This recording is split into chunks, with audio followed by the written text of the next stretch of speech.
Week 14 of the fantasy basketball season. Here's a few centers I look to buy and trade for. First center, Nick Claxton of the Brooklyn Nets. So Claxton on the year, 9.7 points a game, 7.6 rebounds, 2 assists, a steal, 1.1 blocks, and 54% from the field. But the last couple of weeks, the numbers have dropped a bit, 8.1 points a game, 7.7 boards, 1.9 assists, 1.1 steals, and 50% from the field. So Claxton, his numbers this season have dropped off from last. He's still playing 25 minutes a game and got a big contract from this Brooklyn Net team. January 22nd versus Phoenix, 10 points, 12 boards, 2 assists, 55% from the field. January 25th versus Miami, 13 points, 5 boards, 2 assists, a steal, a block, 62% from the field. And January 27th versus the Kings, 6 points, 7 boards, 3 assists, a steal, a block, 50% from the field. So Claxton, his scoring's down this season, his rebounds down a little bit this season as well.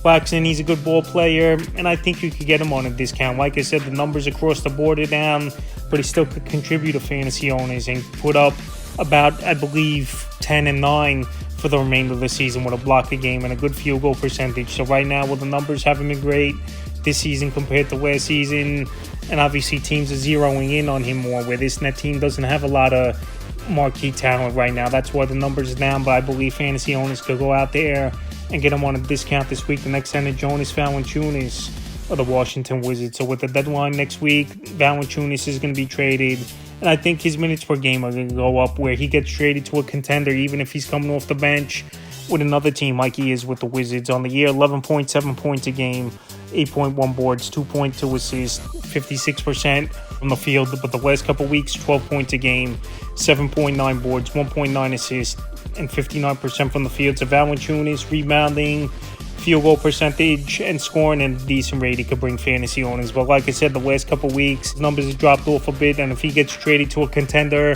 especially if he gets into a starting center role, those numbers are going to go up. January 23rd at the Clippers, 12 points, 10 boards, and assists, 71% from the field. January 25th at Phoenix, 16 points, 4 boards, 2 assists, 2 threes, 54% from the field. And January 27th at the Mavs, 9 points, 5 boards, 2 assists, 57% from the field. So this Wizard team, rumors are going around, going to want 2 or 3 second-rounders in a deal and another player for Jonas Valanciunas. And we know this Wizard team, one of the worst teams, if not the worst team in the NBA, and they're going nowhere this season. So Valanciunas, I definitely see him getting dealt by next week, February 6th, NBA trade deadline. And if he goes to a contender, it gets more minutes, I believe, with better players around him. Rebounding will go up for him as well, and even scoring, where teams aren't focusing in as him as being one of the better options. So Valanciunas definitely a buy this week. In the third and final center, it's Clint Capella of the Atlanta Hawks. So Capella, he could be another player traded by the deadline next week. And I know he missed last night's ball game with the back injuries, Capella, but he's still putting up some decent numbers, I believe, this season. 9.4 points a game, 9 boards, 1.2 assists, a block, and 57% from the field. In the last couple weeks, 8.6 points a game, 9.3 rebounds, a block, 54% from the field. So like I said, he was a late scratch. And last night's ball game was Capella versus the Houston Rockets. And Capella, for the most part, his minutes have been cut down with Okongwu there. Only about 15-20 minutes per game.